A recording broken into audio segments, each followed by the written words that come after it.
Alright guys, today we're going to get into it, and I'm going to give you the rundown of one of my games that I ended up playing, and I hope you guys can learn something from it, and I'll try to do my best to break down my thoughts and how I'm playing, and give you guys some advice on where you can improve, hopefully. As you can see, this is like a Grandmaster lobby.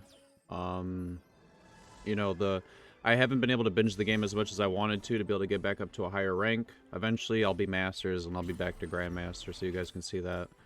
I don't know if I'll hit Challenger. It depends how hard people sweat. And if, like, people are pushing it up to, like, over 1,000 LP for just to hit Challenger, like, I gotta work and stuff. I can't play this game 40 hours a week like some people.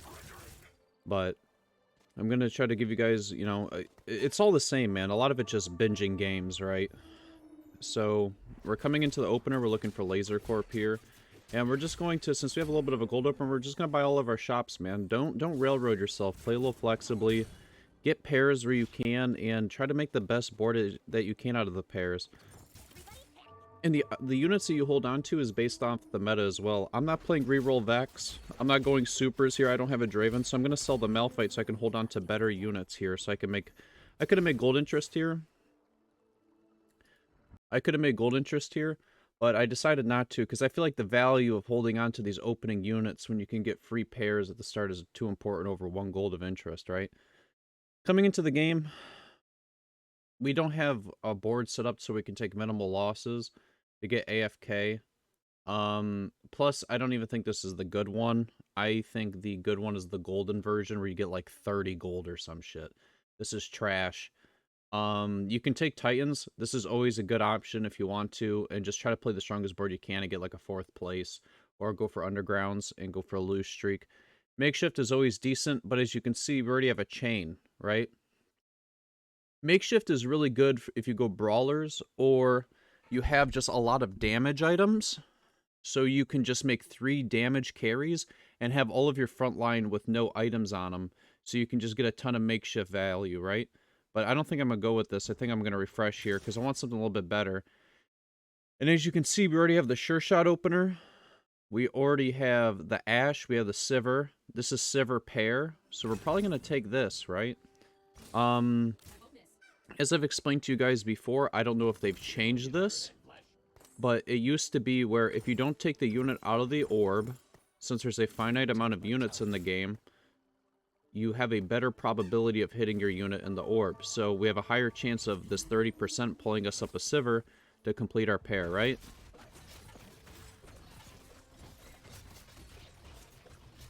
And if you like, people don't seem to understand how important positioning is, but if you really want to micromanage it, you're going to want to scout for like Lux and shit, right?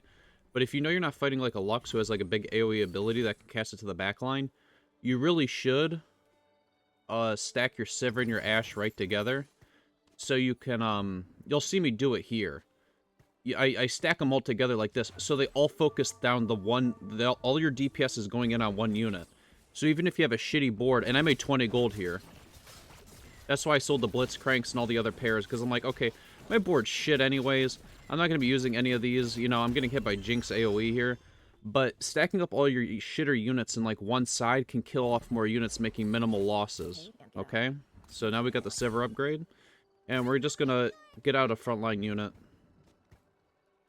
But that is something you can do, especially with Undergrounds. People don't know that. You can stack up all your units, especially in these early rounds where there's not big AoE like Urgot Waves and Fiddlesticks.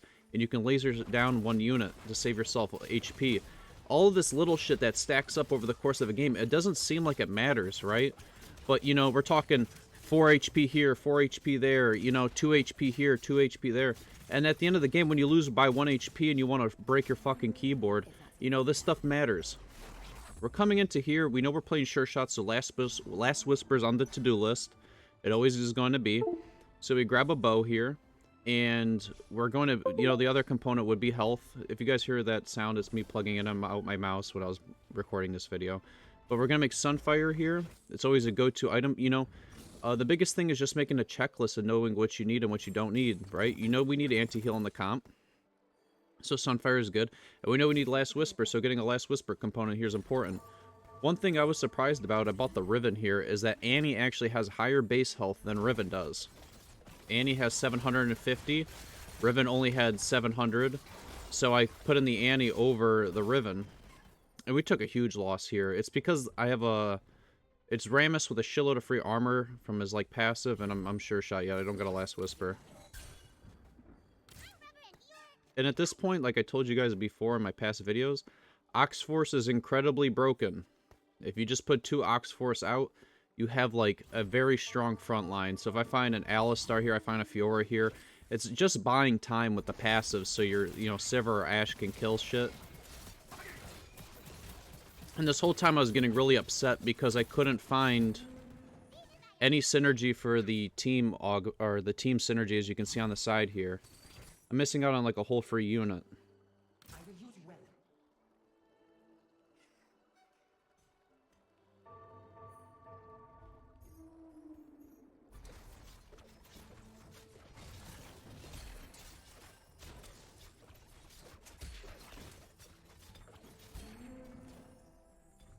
And I want to say this to you guys. We just got McFucked, bro.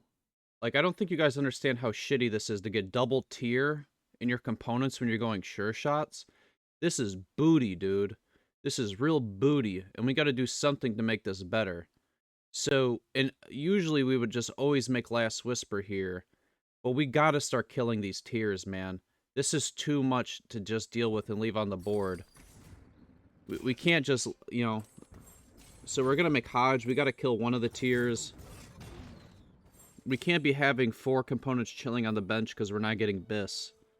So at this point, I kind of gave up on the idea of Last Whisper. You need Last Whisper, but at this point, I just got so screwed. I was like, okay, I'm not going to have 4 components chilling on my bench and start taking significant losses. As you can see, this fight was an Oxforce difference. It's completely disgusting, and I hope they change it. We're going to take Rich Gets Richer here, but I'm going to explain why. So we're at 3-2, right? We're not taking Salvage Bin, okay? Phony Frontline.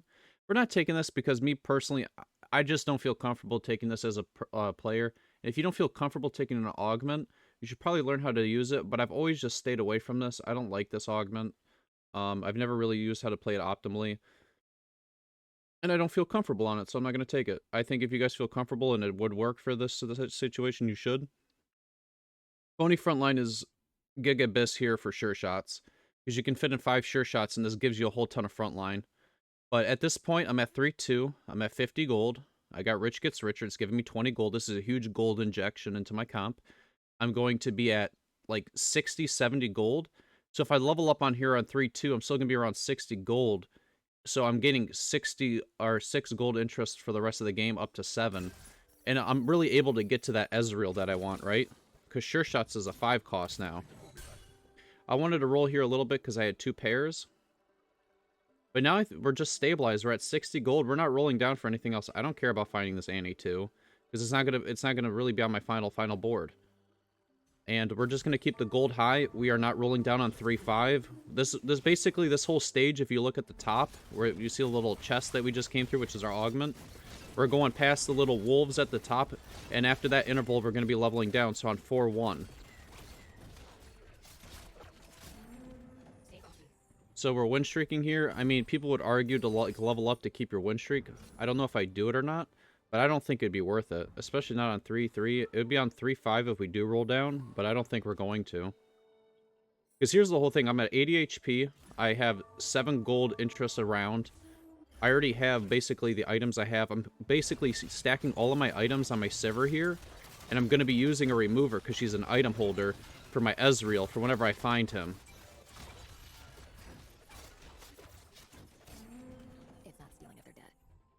And we're going to try to find something for to kill this last tier. I'm not going to have a tier on my bench the whole board.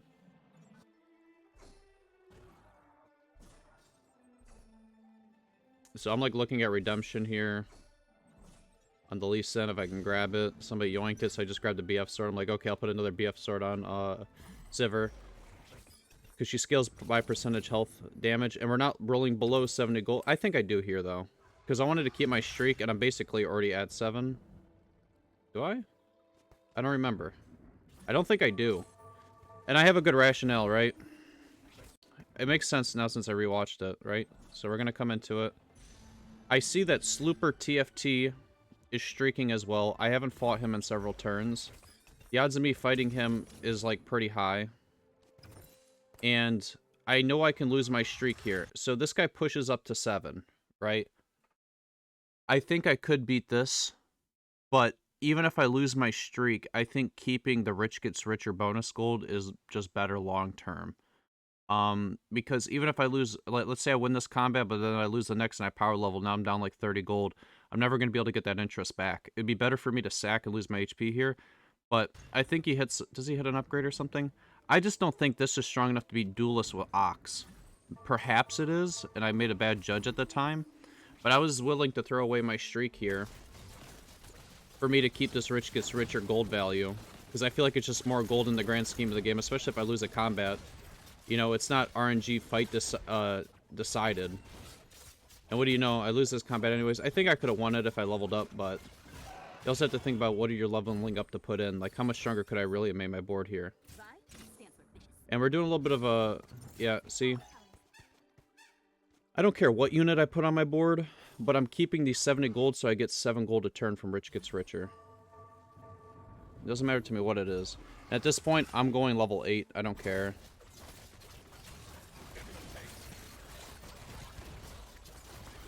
Because, I mean, what people don't think about, too, is, like, right, you're coming into another augment.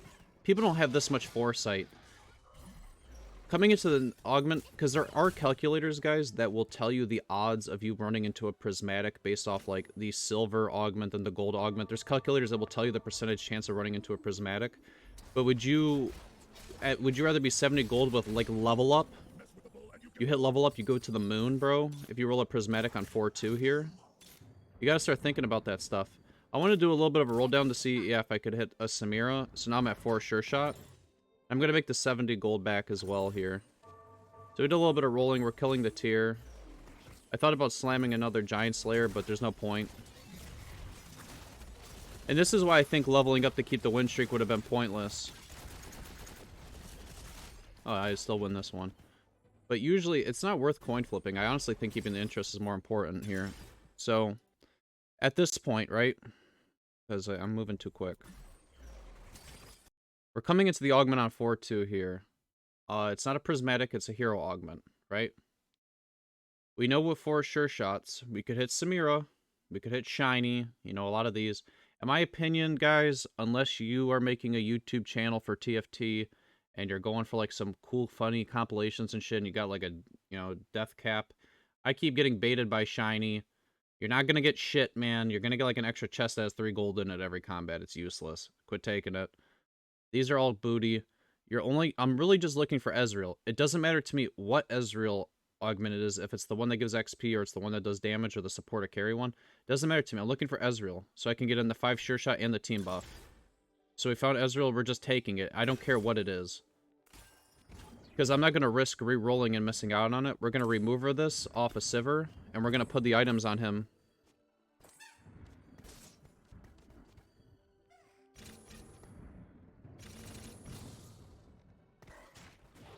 And at this point, I power level up and I go down to 40 gold because I'm convinced that if I do this now, I can actually probably streak the rest of the game.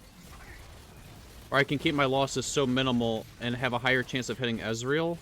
You know, just naturally free Ezreals, that it makes sense to level up here and put in the Aatrox. Because I'm still 40 gold. Look how rich I am, man.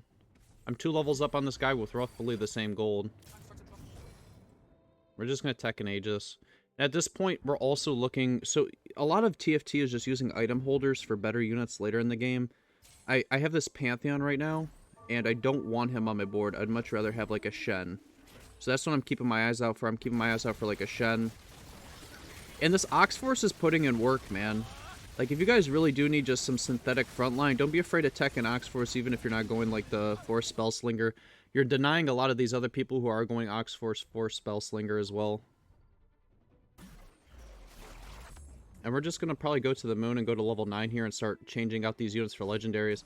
But all those sure shots we're just keeping on our board, so we're really going to only be able to change, like, what, 5 units on the board? One of them has to be a team to make the clone.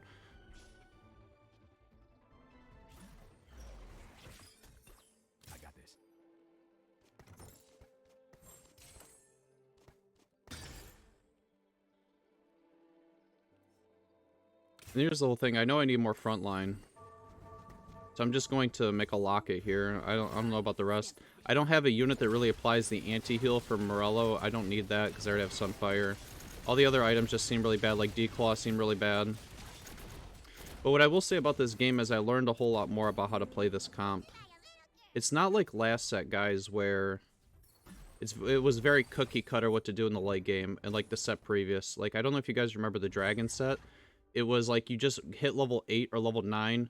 You went for Aushin, Aurelion Soul, and then Terra, and you kept Itis on the board, and you Giga prayed that it was enough, and that was your whole board. You liquidate your whole board for that.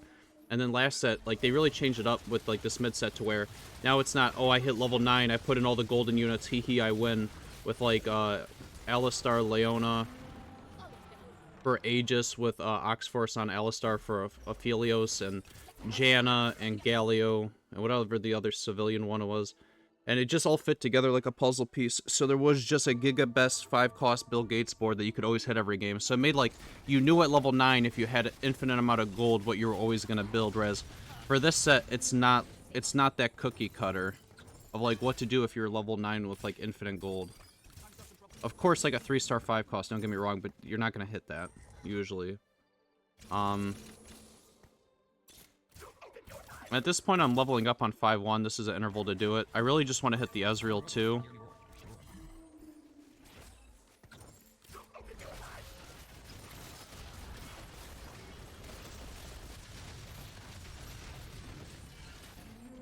It's not stealing if they're dead.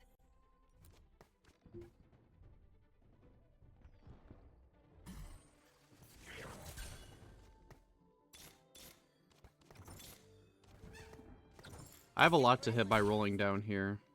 And I get to preserve my streak if I win.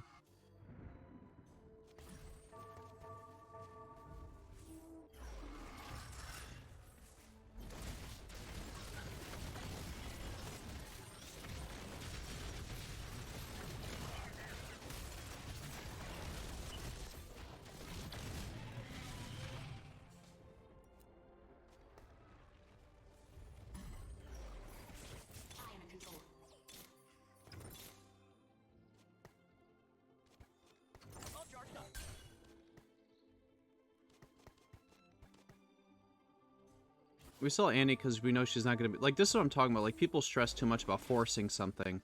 Look at the vast majority of these units I'm replacing. Annie's off the board. Pantheon's going to be off the board. You might not even need 3 Aegis towards the end of the game. Depending on, like, who your matchup is. Towards the end, you're only going to be fighting, like, 2 people. You're really going to look at if you need Aegis or, like, Defender, Tecton, or just another legendary unit, right? We're looking for a second item for Fiddlesticks, something that'd be good with them. You're going to start itemizing your 2-star 5 costs. That's what you're always going to end up doing. We already have, like... the rest of the items just suck, but having another Last Whisper is important. Samira applies Last Whisper much better than Ezreal does, because Ezreal only really autos 1 unit here.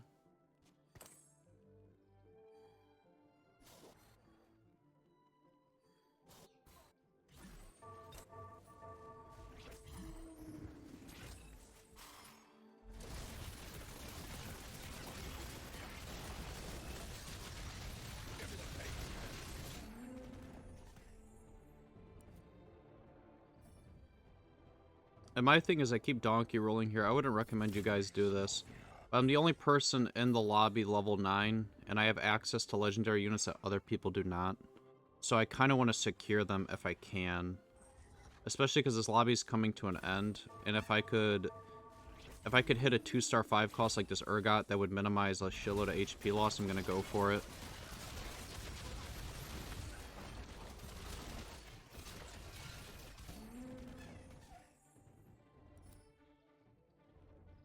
But I have 50 HP to work with. You guys shouldn't be donkey rolling. Do as I say, not as I do. You know.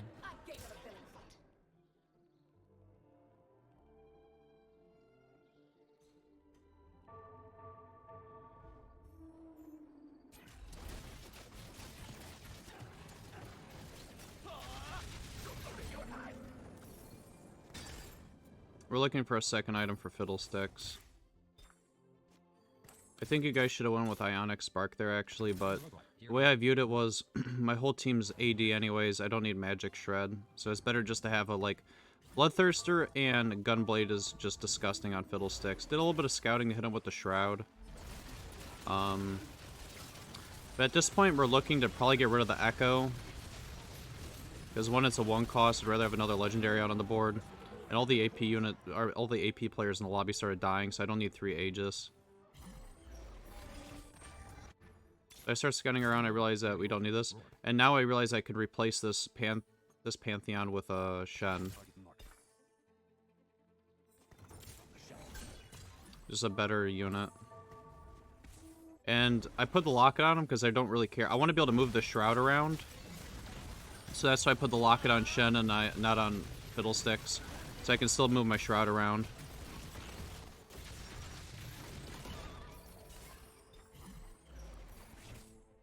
We're never holding Janna because it's not Windy Janna. The rest of them suck.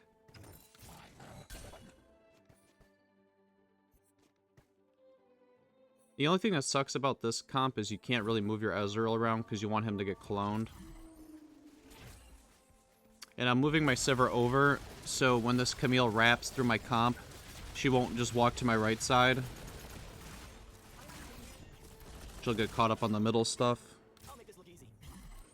But what I did realize here is that you need the baby Ezreal for the big Ezreal to actually do something. And you guys will see what I'm talking about here. Actually having the synergy in is super important. This parallel synergy. So if you're going for like a 5 sure shot max cap board, you really do need, like, I think I even sell the Urgot here to put in the Ezreal. Because the parallel makes such a big difference. It really does.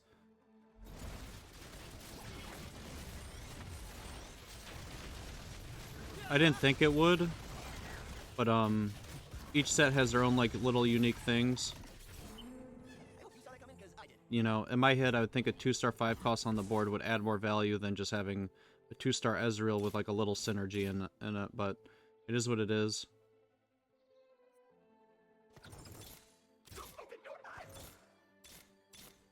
I'm looking for a Leona here. I'm not ready to give up on the Urgot. I still feel like I could win this.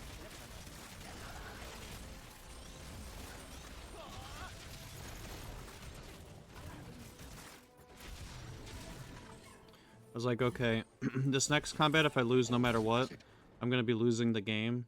I'm going to lose more than 11 HP. Oh no, I got rid of the Alistar. I thought I sold the Urgot because I cared about the Aegis, but I guess not. Having in this parallel is super important. I think it like over doubles Ezreal's damage. It's just so much more, and I don't know. It's not like I don't know why, but it's like I can't imagine it being better than like Aegis out on my board, but is what it is. So if you guys are ever in this spot, you should know. And I try to position to where I could either Zephyr the Camille with the Leona, or, you know, Zephyr the Lucian, but he positioned to where the Lucian's standing where my Samira is. But as you can see, getting off the bigger cast animation, I guess, for parallel Ezreal matters.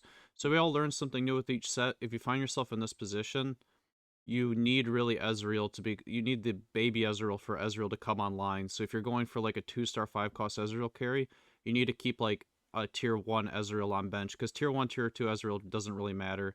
And if you're going to team buff, it'll also add in like what? The quick draw or whatever the hell it is. So I hope you guys learned something about a 5 sure shot game, and I hope my commentary helped. Have a good day.